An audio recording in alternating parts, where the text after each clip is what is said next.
মমতা বন্দ্যোপাধ্যায় নির্দেশ দিয়েছেন সবাইকে একসঙ্গে নিয়ে কাজ করতে হবে, কিন্তু মমতা বন্দ্যোপাধ্যায়ের নির্দেশের সার গোষ্ঠী কোন্দল থামার কোনো লক্ষণই নেই তৃণমূলে। মালদার চাঁচলে তৃণমূলের ব্লক সভাপতি তিনি ক্ষোভ উগরে দিলেন কার বিরুদ্ধে? না জেলা নেতৃত্বের বিরুদ্ধে।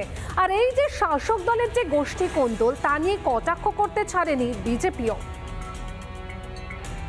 কলকাতায় যখন লোক নিয়ে যাবো সব শেষে ট্রেনে উঠাবো আমরা, ব্লক সভাপতিরা আমরা যাবো সব শেষে, আর আপনারা গিয়ে সেলফি তুলবেন নেতাদের কাছে। বলে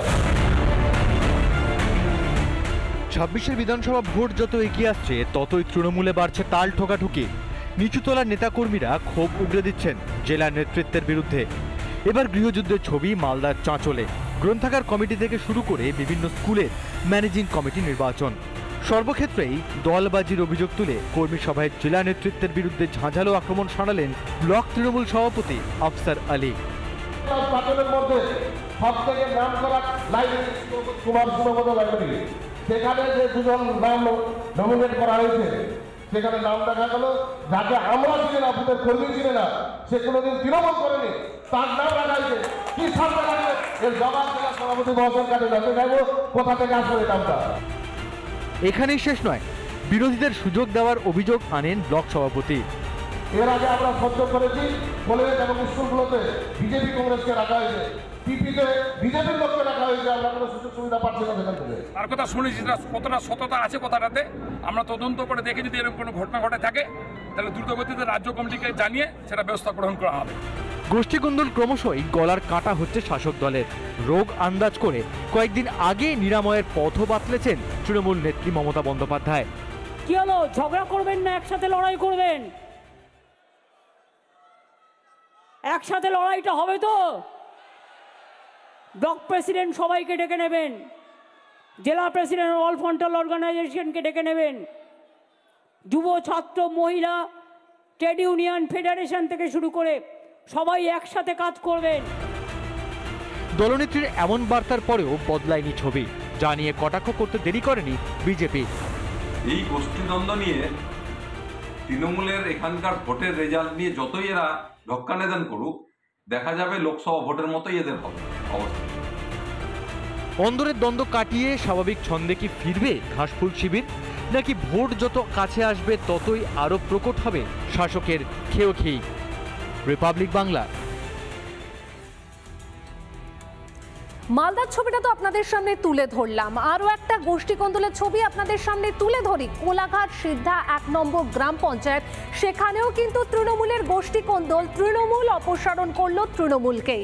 ফের প্রকাশ্যে তৃণমূলের কোন্দল, যেখানে জানা যাচ্ছে বিজেপি, নির্দল ও সিপিএম জোট পরিচালিত এই পঞ্চায়েতে তৃণমূলের বিরোধী দলনেতা অপসারণ করলো তৃণমূলই। তবে কেন পঞ্চায়েতের বিরোধী দলনেতার পদ থেকে রফিকুল ইসলামকে সরানো হলো তা নিয়ে মুখে কুলুপ স্থানীয় তৃণমূল নেতৃত্বের। তবে এ বিষয়ে দলীয় ভুল বোঝাবুঝিকে দায়ী করেছেন তৃণমূলের তমলুক সাংগঠনিক জেলার চেয়ারম্যান। তবে অপসারণ নিয়ে ক্ষোভে ফুঁসছেন বহিষ্কার বিরোধী দলনেতা রফিকুল ইসলাম। তার বিরুদ্ধে কিছু ভুল বোঝাবুঝি করে কিছু সদস্য আমাদের অভিযোগ করছে, আমরা দলীয়ভাবে সেটা দেখছি। এটা পরস্পর একটা ভুল বোঝাবুঝি। এই খবরটা পেয়েছি, আমরা সব সদস্যদের নিয়ে আমাদের দলীয়ভাবে বসে এর সমাধান নিশ্চিতভাবে করল। উনি চিন্তা করার কিছু নেই। এটা তো ওনাদের পুরোপুরি দলীয় ব্যাপার। এটাতে জানা গেছে যে উনি ওনাদের দলের সমস্ত মেম্বার যারা আছে ওনাদেরকে বাদ দিয়ে উনি সমস্ত কাজ করতে, এটা জানা গেছে। এই অভিযোগে ওনাকে সরানো হচ্ছে বলছেন, কিন্তু আপনাদের সঙ্গে কিরকম ব্যবহার করতেন বা কোনো সহযোগিতা? আমাদের সাথে ভালো ব্যবহার ছিল। আমাদের অঞ্চলে চলাকালীন কোনো কোনো রকম খারাপ ব্যবহার বা কোনো কিছু অসুবিধা হয়।